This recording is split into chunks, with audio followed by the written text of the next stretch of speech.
What is up, guys? It's the Shotgun Mike Strawberry of the P.O.C. here, and Battleground just ended, and so with that, I bring to you the Battleground edition of what I would like to call the P.O.C. post-show. This is where we will go over the results of the show, my opinions, if the guys are ever here, the guys' opinions, what have you. So let's get going, because this was an amazing card. This is definitely one of the best cards we've seen in a while. So let's begin. So the first match of the night was a Divas Tag Team match. It was Dana and Charlotte versus Sasha and a mystery partner. Ladies and gentlemen, hey, we want some Bayley. That's right. Bayley was Sasha's mystery partner, and Sasha and Bayley got the win after Sasha made Charlotte tap out with the bank statement. And we all got that one right as far as our predictions, so at that point we were all 1-0. Simple enough. Moving into match number 2, I thought this was a title match, which was my mistake. So in my predictions video, I was wrong about that. But like I said, I thought it was a title shot, but it wasn't. It was a 6-man tag. It was the New Day versus the Wyatts. I personally really like this match, especially seeing all the different sides of Xavier Woods, from him being afraid to him just going after Bray Wyatt. But in the end, Bray Wyatt and the Wyatt family won. Nick got that one right, making him 2-0, and Brandon and I got that one wrong, making us 1-1. So now we move into the third match, which was the United States Championship match, which was Zack Ryder versus Rusev. Rusev got the win after Zack Ryder attempts to get out of words I can't say. I apologize. It's late at night. Ryder gets put into the Accolade. He tries to break it, and then Rusev just puts him in like a higher arched version of the Accolade, and he taps. So Rusev wins. He remains the U.S. champ. The U.S. title remains on Raw.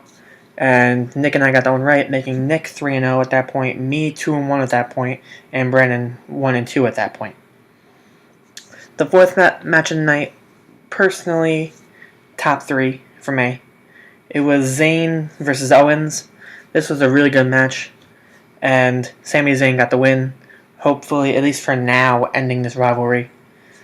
Nick and I got that one right, making Nick 3-0, making me 2-1, and Brandon 1. Actually, no, hold on. Excuse me. My bad. Making Nick 4-0, making me 3-1, and Brandon 1-3. I'm just going to say this was not the best of nights for Brandon. And I'll get into the rest later, but let's continue on. So the next match was Becky Lynch versus Natalya. This was a pretty good match. Granted that these two ladies have been known to put on amazing matches. This was a little bit it felt to me just a tad lackluster. And Natalya wins with the sharpshooter. I believe with the sharpshooter. Wow, the show just ended and I don't even remember what happened.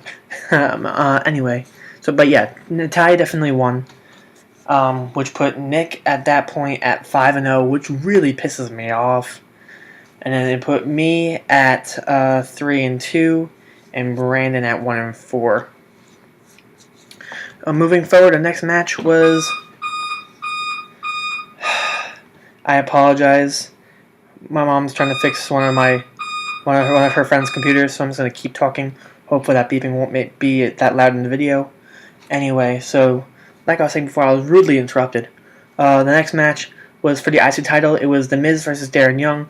This was a good match. However, it had a very awkward ending that personally I couldn't tell what happened because Miz pushed Backlund.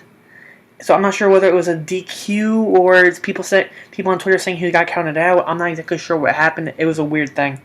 But from what it sounds like, the Miz sounds like the Miz won, I guess. We don't know. So I really don't know. So we kind of wrote that one off, and we just kind of all put that one wrong, I guess, because we just had no clue what happened.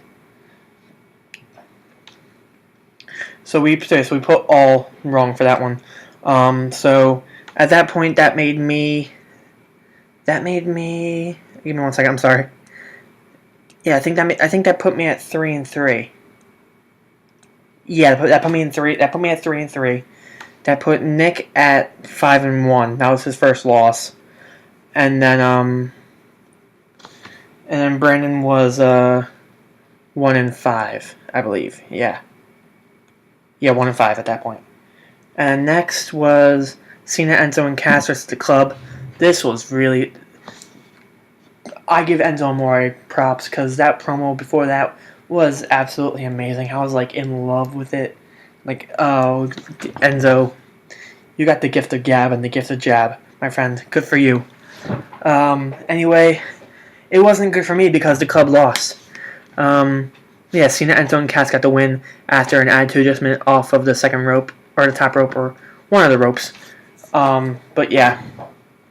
So Nick and Brandon both got that one right, putting Nick at 6-1, and Brandon at 2-5, and then me at 3-4. So at this point in the show, I was worried because I tried to figure out all the math in my head to see whether, because I'm not sure if you guys have yet to watch the video that Nick and Brandon did, but they want to do punishments now, and I'm down for that. It's just I don't want to be the one receiving the punishments.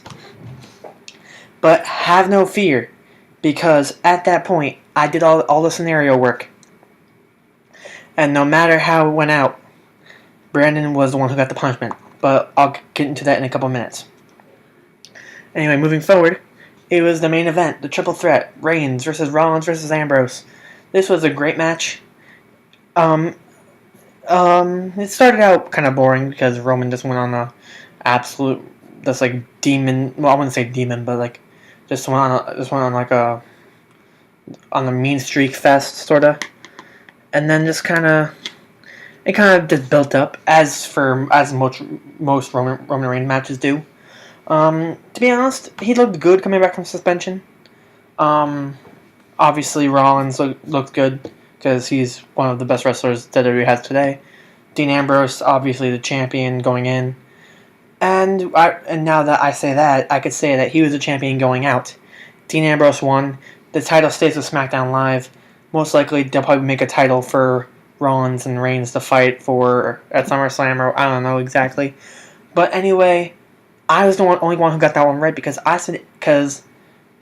may be wearing a Rollins shirt, and yes, I did want Rollins to win. My prediction was anybody but Reigns. And with Ambrose being anybody but Reigns, I got that one right. While Nick and Brandon just both exclusively picked Rollins.